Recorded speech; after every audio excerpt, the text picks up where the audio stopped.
자, 일단 뭐 저희가 이제 규정에 대해서 앞에서 잠깐 이야기를 했는데 이제 그런 규정을 떠나서 이제 이런 교사들의 유튜버 활동에 대해서 이제 여러 시각들이 존재하는 것 같아요. 근데 노영희 위원님은 어떻게 보시나요? 사실 제가 이제 제일 걱정했던 게 아까 질문이 사실 그거예요. 네. 이거 하느라고 시간을 너무 많이 쓰시는 거 아니냐. 또 학교 생활하고 같이 병행하다 보면은 네. 오히려 아이들의 그 수업 준비에 소홀한 거 아니냐 이런 걱정이었는데 지금 저 선생님 얘기로는 전혀 그렇지 않다. 이제 주말이나 이렇게 남는 시간에 한다고 얘기를 하셔가지고 저 정도로 한 달에 한두 번 정도 올리는 거는 사실 뭐 괜찮을 수 있겠다 생각이 좀 듭니다. 그렇지만 또 이제 한편으로 학부모 입장에서 생각해 본다면 지금 국민청원에 올라온 것도 선생님이 너무 수업 준비는 안 하고 저런 것만 하면 안 된다. 뭐 이런 얘기도 많이 올라오고 있고 또 실제 저런 걸 하다 보면 오히려 아이들에게까지 악영향을 미칠 수 있다 이런 얘기 많이 나오고 있어서 네. 저는 그런 부분에 대해서 조금 우려가 좀 있지 않을까 생각이 들어서 뭐 직업 선택의 자유라고 하는 게 있기 때문에 무조건적으로 이걸 반대할 수는 없겠지만은 네. 좀 신중해야 되는 게 아닌가 생각이 좀 들어요. 이게 사실 이게 논란이 시작된 거는 지난해부터였습니다. 그래서 저도 주목을 해서 지켜보고 있었는데요. 저는 교육부가 허가를 할 수밖에 없다라고 본 게 이미 지금 교사들이 유튜버에 대한 시장을 지금 처음 진출한 것이지만 유튜버는 아니더라도 뭐 지필 활동을 한다거나 아니면 외부에 나가서 강연을 한다거나 이런 것들을 쭉 해왔기 때문에 그런 어떤 지필 활동이나 강연 활동은 다 허가를 하는데 유튜브만 안 된다라고 이 교육부에서 반대할 명분이 없다라고 생각을 했고요. 네. 그리고 이제 많은 이제 학부모님들께서 걱정을 하시는 게 결국에는 아이들이 이제 공부에 방해될 거 아니냐 이걸 제일 걱정하시는데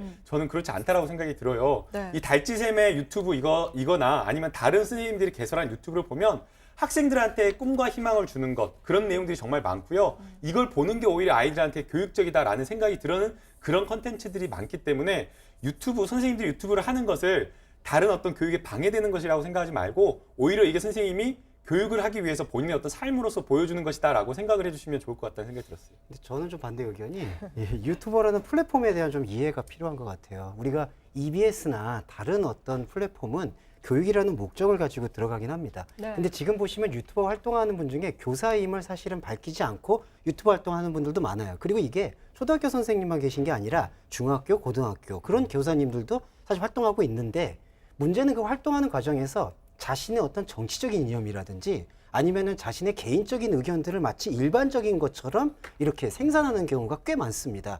영리 목적이 꼭 아니더라도 이게 유튜브는 사실 가이드라인이 그냥 19금이나 아니면은 그런 댓글만 지금 제어하고 있는 시스템이라 표현의 자유라는 미명하에 아이들에게 사실은 혼돈적인 그런 것들이 지금 뒤섞일 게 우려가 되고요. 네. 달집생 같은 경우는 사실은 되게 연착륙한 좋은 예라고 볼 수 있지만 사실 우리가 좋은 예만 볼 수는 없다고 생각해서 반대 의견입니다.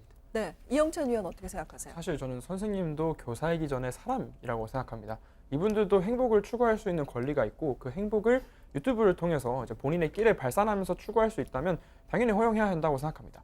그리고 이제 유튜브를 애초에 교육용으로 제작하시는 분들도 정말 많아요. 그러니까 예를 들면 유튜브 영상에 저 같은 경우는 이제 게임 영상들을 상당히 많이 보는데 이제 간혹 교육용으로 올라오는 영상들이 있습니다. 그래서 궁금해서 어떤 내용인지 들어가 보면 상당히 퀄리티 높은 내용들이 많아요. 근데 이걸 또 보고 있는 사람들 대부분은 그리고 댓글을 다는 사람들 대부분은 중고등학생들이란 말이죠. 근데 이런 학생들에게는 이제 공교육 차원에서 어느 정도 할 수 없는 내용들을 충분히 그 유튜브를 통해서 채우고 있더라고요. 근데 그런 교육적인 면모들도 역시 부각을 해야 하는데 너무 수익 창출이나 조금 부정적인 면모에 집중해서 그런 순기능들을 무시하는 건 옳지 못하다고 생각합니다. 그럼 교육 어쨌든 만약에 가이드라인을 만든다면 저희끼리요. 만든다면 그렇다면 이걸 뭐 컨텐츠를 중심으로 해서 예를 들면 교육과 관련한 컨텐츠가 아닌 경우에는 뭐 예를 들면 좀 제한을 한다든가 뭐 이런 식으로 그럼 만들 수가 있는 건가요?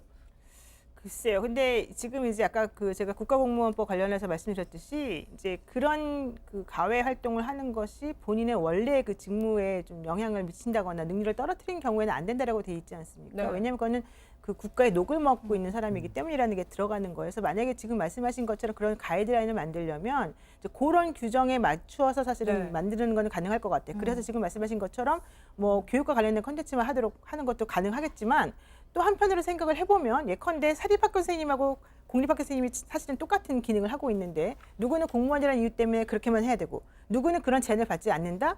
이렇게 한다는 것도 좀 사실 좀 타당성이 없는 부분이 좀 있어요. 그래서 그런 부분에 대해서는 컨텐츠를만 제한할 것이냐, 시간을 제한할 것이냐 뭐 이런 여러 가지 것들에 대해서 좀 다양하게 검토를 하는 것은 필요해 보입니다.